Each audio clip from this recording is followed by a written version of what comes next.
Hello everyone, here is Sassy and the little babies. This is the boy, the black boy.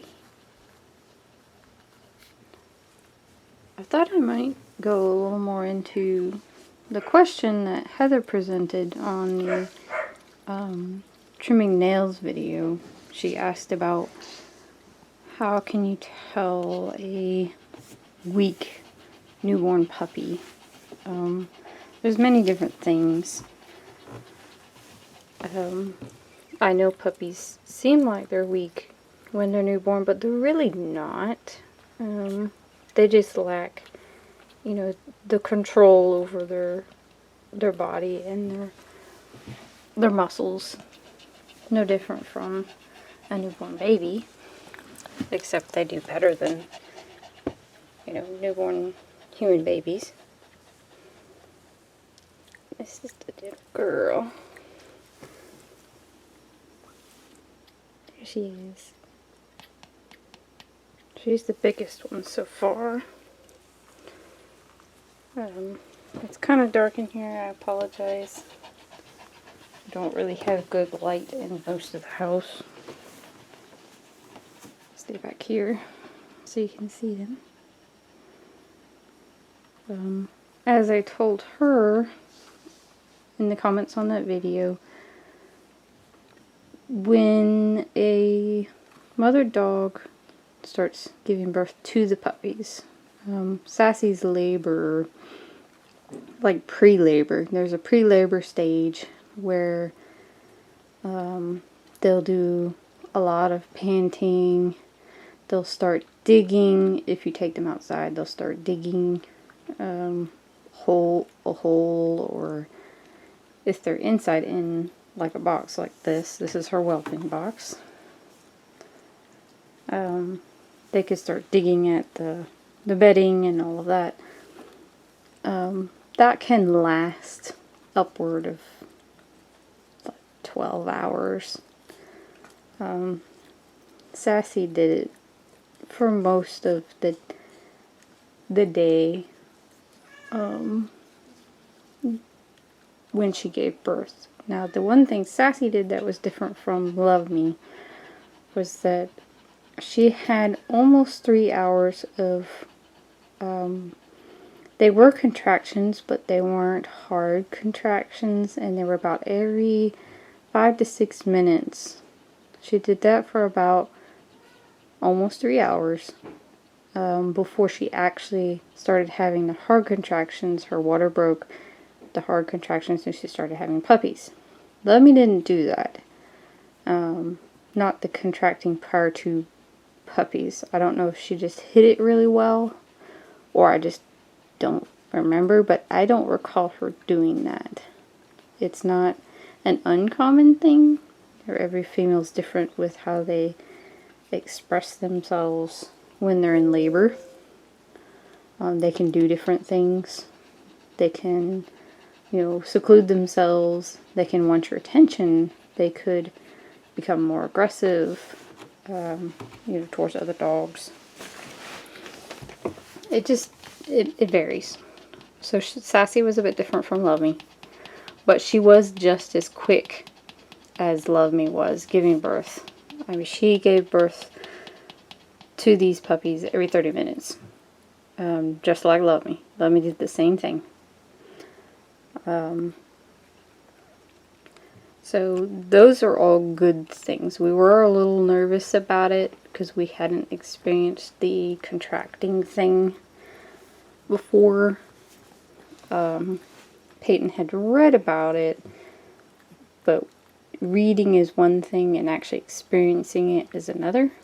Because it's hard to know what someone means just by reading. She's panting just because it's hot in the room. We've been keeping the house warmer just so, because they're little Pomeranians, so they'll stay warm. But they're nice and warm. You can tell they're content. They are sleeping really well, twitching and all that, dreaming. If they were too hot, They would likely be very restless, crawling around, getting away from any heat source. Oh goodness. Or they can start crying, whimpering, and crying and panting. But regardless, we hadn't experienced the contracting for so long prior to actual real bona fide contractions. Those prior contractions were different from real ones. As I stated, they were about every 5 to 6 minutes apart, whereas real contractions, I mean, when they're getting ready, they're pushing a puppy out, it's pretty quick. I mean, they're pretty quick succession of contractions. But everything was fine. I checked her at one point just because I was a little concerned, because I didn't know about that. So I did check her internally, but everything felt fine. She was extremely dilated. There was no puppy within reach. So say if one got stuck and she was just, pushing on it, but it wasn't coming out, there was nothing there. So I waited, and sure enough, things were just fine. But it doesn't hurt to check if you're concerned. I think it was after I checked, it wasn't but maybe 20 minutes later, if that, when her water broke. And then it was about 5, maybe 10 minutes before the first puppy. They're all gone to nurse now.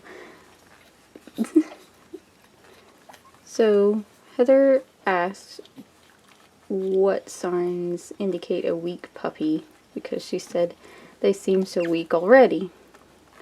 Puppies aren't really all that weak, they're just fragile. They're just a little thing. So they're fragile, but weak, not necessarily. So they're currently only a day old. So they're still newborns. The other one's tangled up in the back. When they first come out, what I like to take note of is, how did they come out? Was it head first? Was it butt first? Did they seem to take a while, like get stuck? I don't know how to describe it exactly, but there's a point in which when they enter the pelvis where they can get kind of stuck. And it may take a few minutes, but beyond a few minutes, that's getting too long. First puppy always takes longer because that's the one that paves the way for the rest. It stretches everything out, so the ones behind it usually come a lot easier. So that first one is to be expected. They'll get a little hung up. And I did sort of assist with the first one, but not overly so. There are various ways in which you can assist that's very minimal. But what I did was mostly help stretch things once she was to the point of stretching, Sassy's lady parts. And that was just very gentle work just to help her a little bit. That was all I did. I waited for the puppy to come out. And then once they're out, usually they'll come out in a sack, but if they don't come out in a sack, I take note of that as well, because ones that don't have the sack when they come out, they can be more stressed because you don't know when the sack actually broke.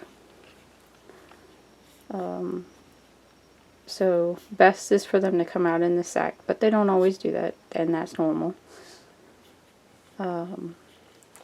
The next thing is, if they did come out in a sack, I usually go ahead and try to break the sack around their head. I don't take it off of them or anything like that. I only break it around their head so their head is free. That's all I do. And then I let the mom lick on them and all that. But I'm also usually rubbing on their ribs.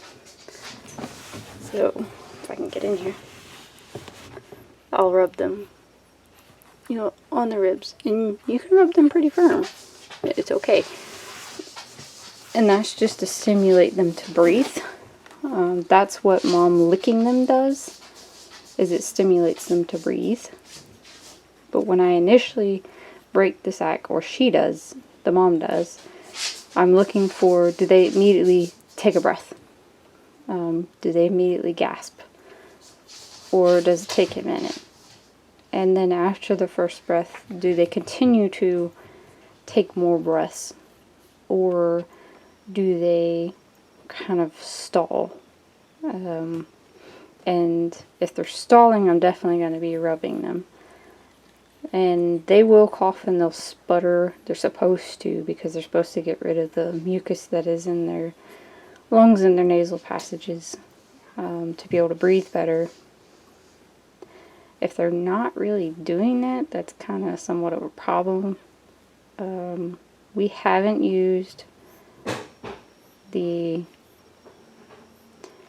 sorry, I'm probably calling it the wrong thing because for some reason I can't ever remember what it's called, but it's the nasal sucker thing. We haven't used that because we like to give them the chance to thrive on their own, and all of ours have pretty much immediately taken a breath and they start hacking the stuff out. So we're looking for good big breaths to begin with, and then consistent breathing afterward as they're laying there, because they will typically lay there for just a little bit prior to beginning to move.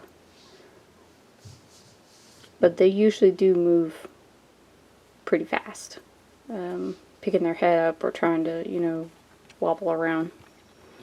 And as you can see, that puppy's moving really good. And they're like that from birth. If they're not scooting and booting around very well, you might want to keep an eye on it. There may be an issue. Some of them just start out a little slow. Like, I believe it was Paladin that was a little slow initially. But he was always slow, and I think that's a testament to his personality. He's very lazy. The black boy, we were initially concerned for him. He's in the middle there. Because when he came out, he took a breath, and then he was just laying there, and he was kind of stalling between breaths, and the breaths that he was making, they were more gasping rather than beginning to breathe. But he did begin to breathe, but he was still laying there, so I kept bothering him. But it seemed that he just, he wanted to rest. He wanted to take a little bit, and so far from what I've noticed, he's lazier than the other ones.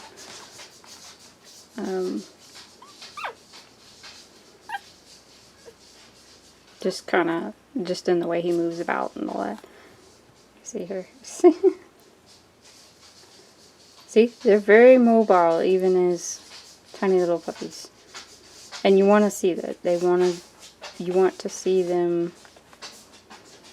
beginning to move pretty quickly on their own when they're first born. You want to see them have a desire to get to, hold on, my hand is, there we go. A desire to get to food relatively quickly. Once they're they're out, they're breathing good, and we hold the umbilical cords a certain ways up while the mom is chewing it off to prevent her from pulling too much on the belly or chewing it too short, because she can hurt them. One, she could chew it too short and actually chew into the belly of the puppy. This has happened to many people. Or she could pull on it too much, and a mom can cause an umbilical hernia by doing that. It's not always a genetic thing. It just usually is a genetic thing. We'll discuss that in another video. But a mom can cause an umbilical hernia by snatching on them too much. So once they're off of that, then usually I'll put them to a nipple to see if they go ahead and start nursing. And you want to see them have a desire to go ahead and start nursing. I don't think we've had one yet that hasn't, but there are puppies that struggle with it at first. For instance, the little piebald boy, right there. I put him up to a nipple, and he just seemed to be having a hard time figuring it out. And some of them will do that. They're just a little slower for some reason. But he had the desire, and he did eventually figure it out. That's the key thing there, is that he expressed a desire to feed himself. Even if he struggled. He's currently struggling.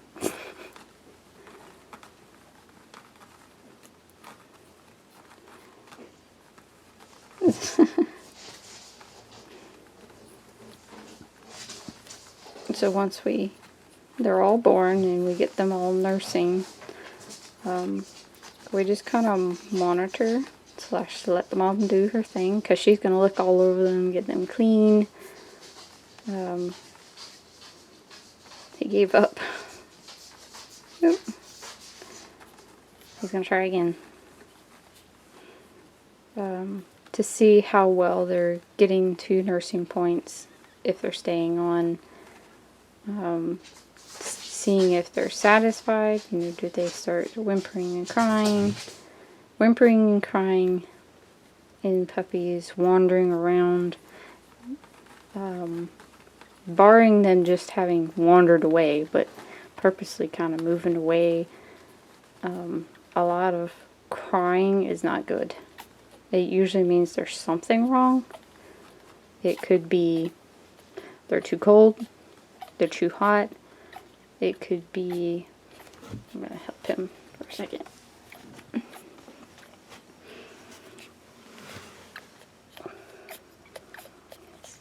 Anybody? See, he's going to do it on his own. He just has to find it. They're currently blind, so they can't see because their eyes are closed. Their eyelids are closed. There we go. But they can feel it, and they can smell it. They mostly go by feel, though. Not so much the smell.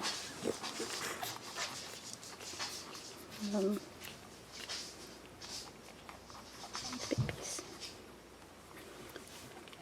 Oh. What was I saying? I'm a little tired. It was a long night when she initially gave birth, because prior to that, I had been restless, thinking that she was going to give birth, but she didn't. But again, second litter, we're learning all the cues and whatnot as to when a mom's going to go. He's still like standing up on his back legs.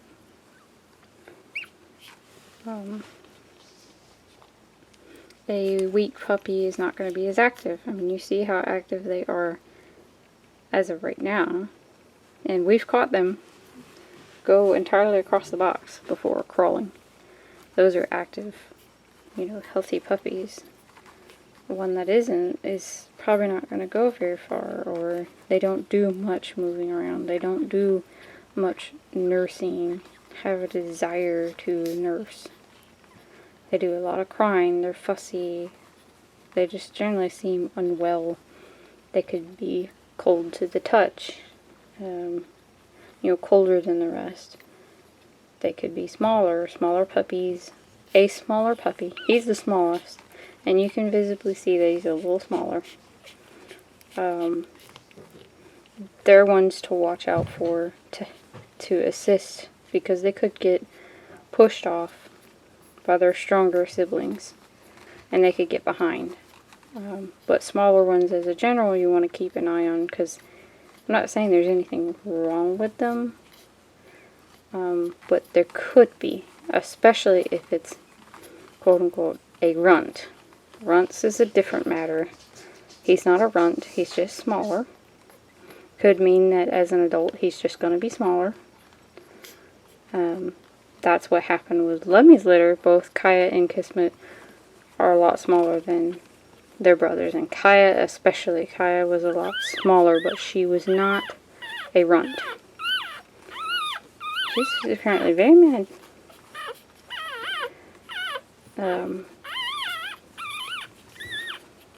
A runt is usually like half the size of all the other puppies, if not even smaller than that. Sometimes they can be really small compared to the other puppies. Runts, we haven't had one, but everything that we've ever read about them is they usually,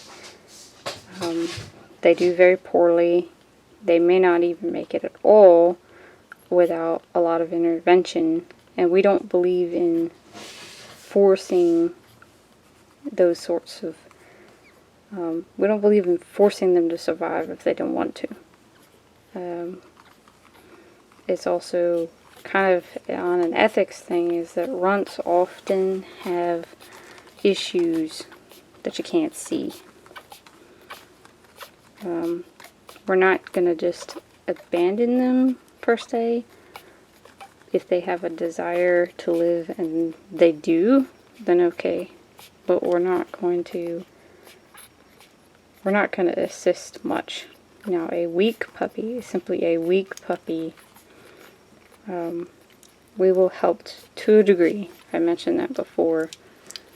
But if they don't start bouncing back and doing well on their own within, say, 2 days of us helping,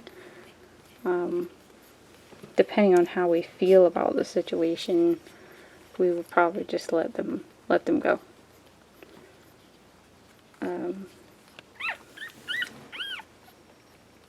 You can see how they crawl right over each other. They crawl up onto mom. I mean, they're moving. They're not.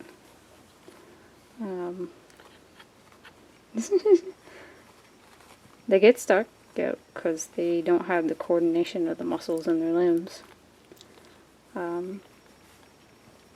But this is the way they are from birth. They're just going from birth.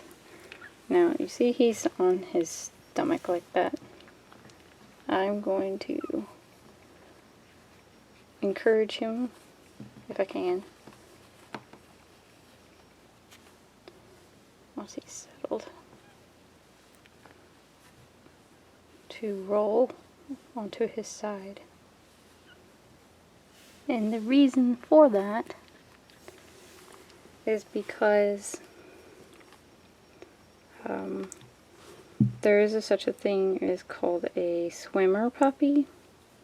A swimmer puppy, what happens is they lay too much like this, and as they get heavier, it causes the rib cage to compress flat.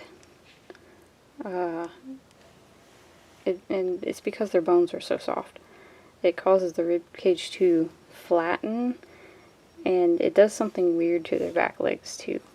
It can be corrected if you catch it early on, but it's better to, now see, she's in a better position than he was. He was in a really weird position. To encourage them to lay on their sides, because that's normal. It's normal for them to lay on their sides. But laying flat on the chest bone is not. That's rather awkward. They're real little, so it doesn't matter a whole lot, but it's good to encourage them to lay on their sides.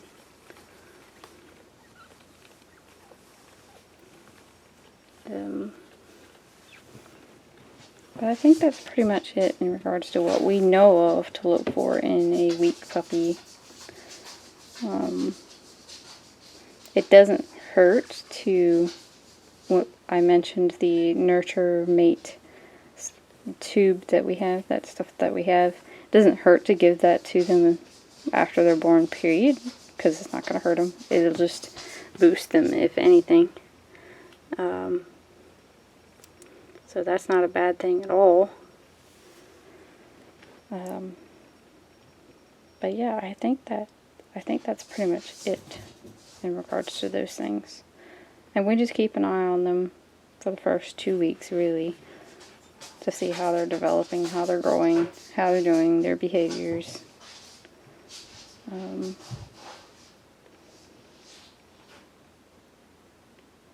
And I think that's all. So, say goodbye, Sassy. Bye-bye.